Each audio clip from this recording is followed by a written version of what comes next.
Free تو ہے لیکن اس کے بدلے وہ ہم سے کیا کیا لے رہے ہیں. ایک ایک انفارمیشن میری, میں کہاں جاتا ہوں, میں ٹریک ہو رہا ہوں, میری لوکیشن ساری ٹریک ہو رہی ہے. تو آپ کی بات بالکل ٹھیک ہے کہ یہ چیزوں سے ریلیٹ کرنا کوئی حرج نہیں ہے. اچھا دیکھیں, یہ اس کے ویپنز یہ تو ہوں گے.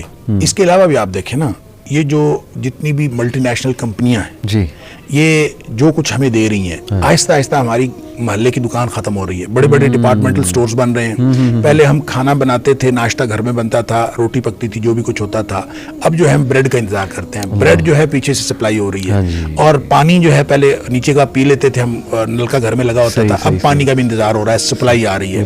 آپ یہ بتائیں کہ اس طرح سے کرتے کرتے یہ سارے کے سارے جو خوراک کے ذرائع ہیں یہ سینٹرلائز ہوتے جا رہے ہیں. اور جب یہ سینٹرلائز ہو گئے تو ان کو ختم کریں. ایک دن آپ نے بریڈ ہی روکنی ہے نا, بریڈ سپلائی نہ کریں تو ناشتہ ختم, انڈے سپلائی نہ کریں تو یہ ساری چیزیں سینٹرلائز ہو گئی ہیں. وہ ہماری محلے کی دکانیں تو آہستہ آہستہ ڈپارٹمنٹل سٹورز کھاتے جا رہے ہیں, اور یہ ملٹی نیشنل جو چینز ہیں ان کے ہاتھ میں سارا کچھ آ گیا. اور جب وہ دجال آئے گا تو اس نے تو بس ان کے ساتھ ہی ڈیل کرنی ہے نا. بالکل ان کو کسی اور کو تو کہنے کی ضرورت ہی نہیں. اور پانی بھی رک گیا ہمارا, اور ہمارا جو ہے وہ کھانا بھی رک گیا. ہر چیز آہستہ آہستہ چیزیں ساری ان کے ہاتھ میں آ جائیں گی. تو یہ سارے کے سارے یہ نو ڈاؤٹ کہ اس کے ویپنز ہیں. یعنی جتنی بھی احادیث اس کے بارے میں ہیں, اب وہ کوئی اتنی حیران کن چیزیں نہیں ہیں. یعنی ایسا نہیں ہے کہ کوئی کہے یار یہ کیسے ہو سکتا ہے, کیونکہ جس طرح سے سائنس ترقی کر رہی ہے, میں تو سمجھتا ہوں دجالیت کی طرف قدم بڑھ رہا ہے انسانیت کا. کیونکہ آج کی جو شیخ ویسٹرن سائنس ہے, میں سمجھتا ہوں وہ تو خدا کے انکار میں نکلی ہے. اس کی مین موٹیویشن ہی جو ہے وہ یہ ہے کہ خدا کا کوئی وجود نہیں ہے, بس چھوڑو, مٹیریل کو اسٹڈی کرو, انسانیت کی بہتری کے لیے چیزیں بناؤ. حالانکہ بہتری کے لیے کیا بنائی, زیادہ تو سفر ہی ہو رہا ہے انسان. آپ دیکھیں infertility is a big issue in our generation. میں تو کبھی نہیں آج تک سنا تھا کہ لوگوں کو اولاد نہیں ہو رہی, لیکن آج یہ میں ایک اسٹیٹسٹک پڑھ رہا تھا کہ 1 out of 6 couples are struggling with infertility. یعنی آپ سوچیں کہ 20% لوگ تو پتہ نہیں کیا خوراک کھلائی جا رہی ہے, اللہ معاف کرے, کیا ہے انگریڈینٹس اس کے, اور ہم اتنا ڈیپینڈنٹ ہو چکے ہیں شیخ کہ نکلنا ہی بڑا مشکل ہے. جیسے آپ نے کہا ہر چیز سینٹرلائزڈ ہے, بندہ کرے گا کیا. اور میں سمجھتا ہوں اسی لیے اللہ کے نبی صلی اللہ علیہ وسلم نے کہا نا کہ اس کو فیس نہ کرنا, کیونکہ وہ اس طرح سے کوئی قائل کر لے گا اور اتنا ڈیپینڈنٹ کر لے گا اپنے اوپر. بلکہ مجھے شیخ وہ ایک جوک بھی یاد آ گیا, جوک کہیں یا ایک بڑی اچھی وضاحت. ایک عالم دین سے اسی طرح ایک لڑکے نے پوچھا کہ اس کے ماتھے کے درمیان کفارہ لکھا ہوگا غالباً, تو یہ کیسے ہو سکتا ہے کہ ہم نہ پڑھیں, وہ تو بڑا کلیئر ہوگا, ہم پڑھ لیں گے پھر بھی ہم اسے فالو کریں گے. تو انہوں نے بڑا زبردست جواب دیا, انہوں نے کہا کہ آپ سگریٹ پیتے ہو, تو اتفاقاً وہ سگریٹ پیتا تھا. تو شیخ نے کہا کہ جی اس پہ نہیں لکھا ہوتا تمباکو نوشی صحت کے لیے مضر ہے, لنگ کینسر کی پکچر بھی بنی ہوتی ہے, تو کیوں پیتے ہو؟ کیونکہ ایڈکٹ ہو چکے ہیں, پتہ ہے نقصان دہ, لیکن پھر بھی جانا ہے. تو اس لیول کا فتنہ اللہ معاف کرے. ایک سوال شیخ میرے ذہن میں بڑا آتا ہے کہ اگر ہسٹوریکلی دیکھا جائے تو انسانیت بدصورت انسان کو فالو نہیں کرتے ہیں. یعنی آپ دیکھیں نا, انبیاء بھی جو آئے, میں یہی سنا ہے کہ اللہ نے انہیں ایک وجاہت دی, ایک شخصیت دی, کیرزمیٹک لیڈرشپ دی, تو جو اوصاف اس کے نظر آتے ہیں وہ تو انتہائی کوئی بدصورت قسم کا, یعنی ایک وہ نظر آتی ہے شخصیت. اتنی میجورٹی کیسے, مطلب وہ آپ میں اس حوالے سے دیکھیں, ٹھیک بات ہے, انبیاء کو اللہ تعالیٰ نے بڑی کیرزمیٹک پرسنالٹیز دی ہیں اور بہت خوبصورت پرسنالٹیز ہوتی تھی. لیکن آپ کا کیا خیال ہے کہ انبیاء کے خلاف لوگوں کو فالوئنگ نہیں ملتی تھی؟ مسیلمہ کذاب دیکھ لیں, اب وہ بد شکل بھی تھا اور وہ نبی کریم صلی اللہ علیہ وسلم, یعنی اس کے جھوٹا ہونے کا کیا شک رہ گیا کہ اس نے نبی کریم صلی اللہ علیہ وسلم کی حیات طیبہ میں نبی ہونے کا دعویٰ کر دی, اور فالوئنگ اس کو بھی مل گئی. بالکل ٹھیک. لہٰذا یہ تو آپ چھوڑ دیں نا. آج کے دور میں کتنے جھوٹے ہیں جن کا جھوٹ جو ہے وہ میڈیا پہ آ جاتا ہے, ہر ایک کو پتہ چل جاتا ہے, اور اس ہر شخص کو پتہ ہوتا ہے کہ جھوٹا ہے, پھر بھی اس کو فالوئنگ مل جاتی ہے. لہٰذا یہ تو معیار ہے ہی نہیں, اور لوگ جو ہیں اب اپنے مفادات کی وجہ سے جاتے ہیں, اور شکل جو ہے یہ تو بہت مائنر چیز رہ گئی ہے. دیکھیں ایک چیز ہے, بہرحال خوبصورتی ایک چیز ہے کہ لوگوں کو اٹریکٹ کرتی ہے, لیکن یہ بہت ساری کو دسیوں چیزوں میں سے ایک چیز ہے, اور جب لوگوں کو مفاد آ رہا ہوتا ہے, اصل میں ایک دن میں نہیں ہوتا. علی بھائی آپ دیکھیں نا, مجھے یوں لگتا ہے کہ نبی کریم صلی اللہ علیہ وسلم نے جو چیزیں ہمیں بتائی ہیں, ماحول آہستہ آہستہ اس کی طرف جائے گا, لوگ آہستہ آہستہ پھسلتے ہوئے اس کی طرف جائیں گے. مثال کے طور پر آپ نے ایک بات فرمائی کہ لوگوں کے اوپر, بخاری شریف کی حدیث ہے کہ لوگوں کے اوپر ایک ایسا زمانہ آئے گا, لا یاتین علی الناس زمان, کہ لوگوں کے اوپر ایک ایسا زمانہ آئے گا کہ کوئی شخص اس بات کی پرواہ نہیں کرے گا کہ جو کچھ آ رہا ہے وہ حرام کا ہے کہ حلال کا ہے, بس آنا چاہیے. تو اس کو یہ پرواہ نہیں ہے.